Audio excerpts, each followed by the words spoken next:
Business Club de France des entrepreneurs avec Michel Picot.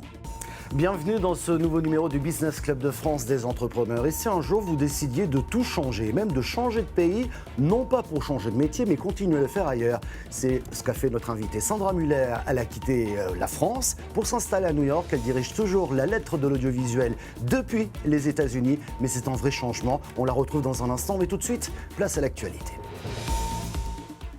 À Toulouse, Emeria, constructeur de nanosatellites, a racheté le fabricant de ballons CNIM Airspace, rebaptisé Emeria Airship. L'entreprise a relancé l'activité de fabrication de ballons dans une usine de 200 mètres de long pour la fabrication justement de grands ballons. Cette nouvelle structure a déjà enregistré des commandes pour 16 millions d'euros et parmi ses clients, le CNES, qui a commandé une centaine de ballons stratosphériques pour des études scientifiques. Voilà une bonne idée. Quelqu'un qui permet la mise en relation entre particuliers et professionnels du bâtiment. C'est un peu votre Doctolib. Si vous avez des travaux à faire chez vous et que vous connaissez personne, l'application précise avant les travaux le montant à payer. La start-up prélève 15%. Elle est déployée pour l'instant dans l'Hérault et le Gard avec 500 professionnels qualifiés.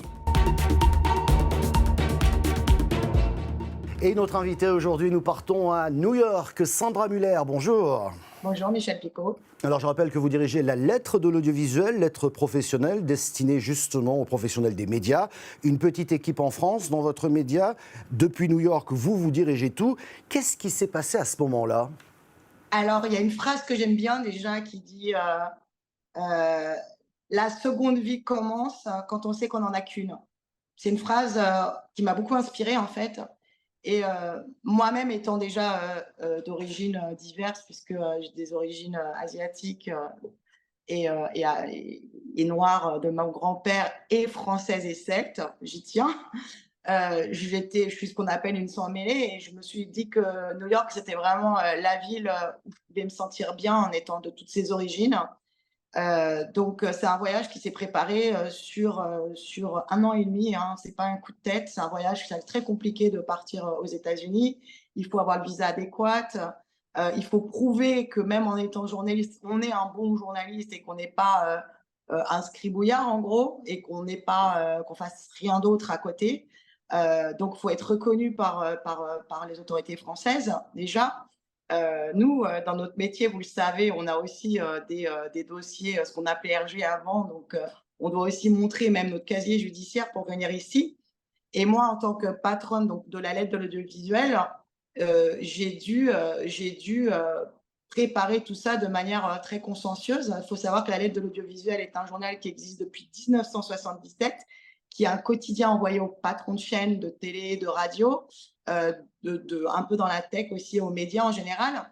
C'est un journal qui a été créé avant l'AFP. Donc, en fait, il donnait le must de l'actualité aux patrons, aux dirigeants d'entreprise. C'est ce qu'on appelle un B2B. Donc, le journal était déjà reconnu depuis longtemps. Moi, je l'ai racheté pour 1 euro symbolique. Vous avez un scoop, je ne l'ai jamais dit, en 2000. Et donc, j'ai été nursée par mon ancienne entreprise qui s'appelait la SIAC à l'époque et par 2 personnes formidables qui m'ont fait confiance parmi d'autres concurrents qui auraient voulu le racheter, mais on m'a donné ma chance. Et donc déjà, le titre était un titre qui existait. Quand je suis arrivée, je l'ai lancé sur Internet parce qu'il n'était pas sur Internet. C'était un journal bleu hebdomadaire. Il était déjà en quotidien, mais j'ai changé les rubriques. J'ai lancé des interviews quotidiennes. C'est un gros travail. On essaye d'avoir des scoops aussi, ce qui n'est pas évident, mais on a des concurrences Internet, mais on a quand même, on sort souvent des informations en confidentiel. Et le projet, quand je suis arrivée aux États-Unis, on avait déjà notre carnet d'adresses en France. Moi, quand je suis arrivée, j'ai vraiment voulu aller au plus haut niveau. Donc, le plus haut niveau, c'était la présidence, c'était les ministères, c'était l'Union européenne. Ça, c'était fait. Puis finalement, au bout de 15 ans, je commençais un petit peu à m'ennuyer, à avoir fait le tour. Donc, j'ai décidé de changer de pays et d'explorer d'autres aspects, en fait, et pas que l'audiovisuel, la radio, la télé. Donc, je me suis dit que pouvait être un booster de faire une page américaine par jour avec l'actualité franco-américaine parce qu'on a beau dire, en France, on est toujours tourné plus vers les États-Unis que la Russie ou la Chine. Donc, ce qui arrive aux États-Unis arrive en France 4, 5 ans, 10 ans après, sauf certaines exceptions. Donc, si je comprends bien, en étant, je dirais, au premier banc aux États-Unis, vous regardez, j'imagine, de nouveaux concepts qui pourraient arriver chez nous sur nos écrans. Et sur les grands les programmes de télé-réalité, je vous dirais que déjà en France, on le sait, mais c'est vrai que par exemple, j'avais parlé de Naked, qui était un programme où une sorte de koh-lanta avec tout le monde tout nu. Ça, c'était vu. En ce moment, ce qui est très, très en vogue, c'est les programmes queer, c'est LGBTQ. Ça marche bien ici, mine de rien, ça fait de l'audience. Donc, je vois que ça arrive aussi en France. Je ne vous donnerai pas des programmes, mais des tendances. Il y a des tendances comme ça qui peuvent se dégager. Là, c'est quand même la tendance en ce moment. Mais finalement, on s'aperçoit qu'il y a quand même beaucoup de similitudes entre les programmes français de télé-réalité, par exemple, et les Américains, avec 2-3 ans de différence. Mais c'est assez similaire. Voilà. Sandra Muller, dernière question que je ne pouvais pas ne pas vous poser. Vous aviez lancé un hashtag Balance ton porc qui a fait beaucoup de bruit, qui vous a valu beaucoup de problèmes, mais vous aviez ouvert une porte. Vous en êtes où aujourd'hui ? Alors justement, c'est dans le thème de votre émission, puisque je l'ai fait parce que j'étais aux États-Unis, qu'ici on avait une liberté de parole, et j'ai oublié qu'en France, la liberté de parole à l'époque où je l'ai lancée était beaucoup plus, on va dire, cloisonnée et beaucoup moins libre. Ce qui me peine, j'en suis à ce que, en fait, j'ai gagné les 2 procès contre la personne qui me les a intentés. Donc, j'ai gagné en cassation, j'ai gagné en appel d'abord, et j'avais perdu le premier, mais j'ai gagné les 2 autres. Ce qui a ouvert la voie à beaucoup de victimes pour pouvoir se défendre. Par exemple, les victimes de PPDA qui pouvaient être attaquées pour diffamation. Je pense qu'il est plus raisonnable, on va dire. J'entends qu'en France, il y a quand même moins d'attaques en diffamation, donc ça me fait plaisir. Là où j'en suis, c'est que j'ai encore des messages. J'en ai eu un aujourd'hui d'une femme que j'essaie d'aider depuis 2 ans, qui a un dossier qu'elle n'arrive pas à faire sortir en France. Et elle est française, avec un grand patron, un énorme patron, et malheureusement, elle a peur que la presse française ne le sorte pas. Donc, on a essayé ici avec la presse américaine, parce que du coup, j'ai beaucoup de relations aussi avec mes confrères américains.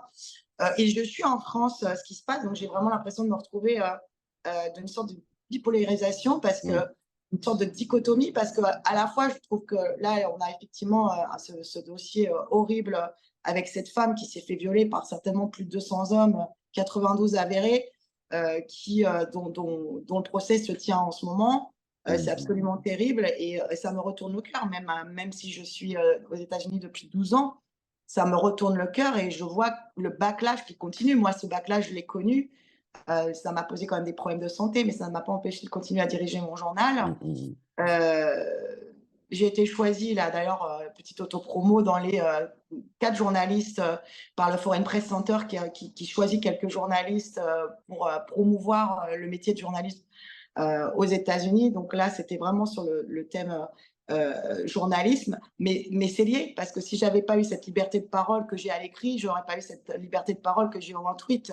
Dernier point, changer de vie, ça a été facile pour vous, avec un peu de recul? Franchement, ça a été facile parce que la mentalité américaine veut qu'on reste toujours positif. Et d'ailleurs, puisqu'on se connaît depuis longtemps, vous avez dû voir, Michel Picot, que je râle peut-être un peu moins, que je suis un peu plus positive. C'est pas évident tous les jours, hein.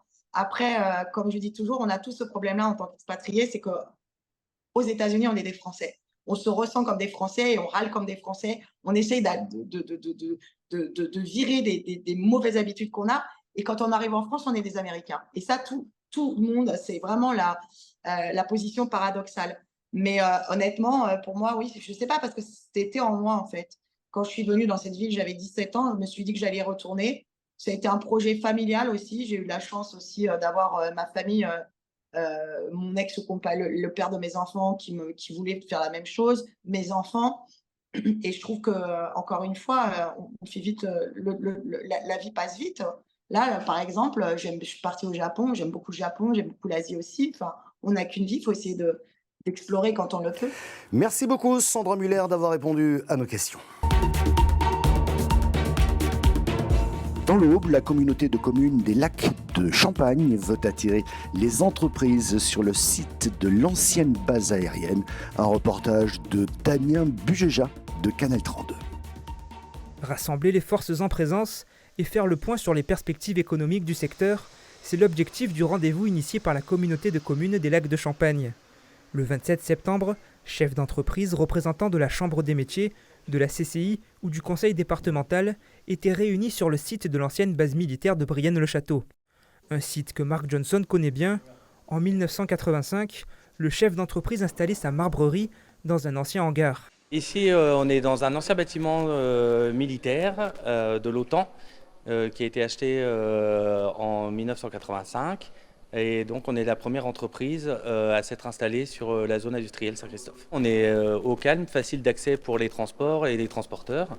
Et après, voilà, c'est une zone qui s'est dégradée avec le temps. Aujourd'hui, on est quelques entreprises. C'est une zone qui n'a jamais été développée. Seule une dizaine d'entreprises sont aujourd'hui présentes sur le parc d'activités, une anomalie pour Bruno Desaubry. Le président de la CCLC présentait aux acteurs économiques un vaste plan de réhabilitation. Le site, de par son étendue, a des atouts à exploiter. Il y a 16 hectares de zones d'activité sur lesquelles il y a déjà une partie qui est construite et occupée. Et nous allons nous occuper de toutes les parties qui sont en déshérence. Nous avons besoin de faire tout d'abord un diagnostic de la zone avant de reprendre cette zone.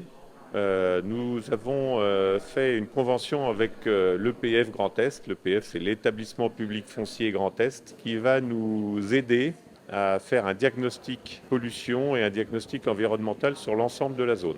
Occupée par l'armée américaine de 1955 à 1965, la base est restée quasiment à l'abandon depuis. Les vastes opérations de nettoyage et de désamiantage nécessaires ont longtemps découragé les porteurs de projets, comme les multiples redistributions de compétences territoriales. Si le terrain est propriété du conseil départemental, depuis 2015 et la loi de Notré, c'est la communauté de communes qui a la charge du projet. Ça va nous engager sur plusieurs mandats. On est dans une zone de l'exode rural est très important. Nous avons beaucoup de pertes d'emplois et un vieillissement de la population. Et donc, voilà, nous voulons prendre notre destin à bras-le-corps et se dire qu'on va, avec l'ensemble de partenaires, réattirer des entreprises, refaire de l'emploi. Le diagnostic du site doit durer 1 an. Suivront la dépollution, le démantèlement des bâtiments, avant le lancement d'une étude d'opportunité et enfin la construction de nouvelles infrastructures. Un projet de longue haleine qui devrait aboutir d'ici une dizaine d'années. Merci de votre fidélité au Business Club de France des entrepreneurs. Cette émission est disponible en replay vidéo sur le site de Télévision Locale ou sur celui de l'émission. On est également disponible en audio podcast sur toutes les bonnes plateformes. Et merci également aux radios qui nous diffusent. On se retrouve la semaine prochaine.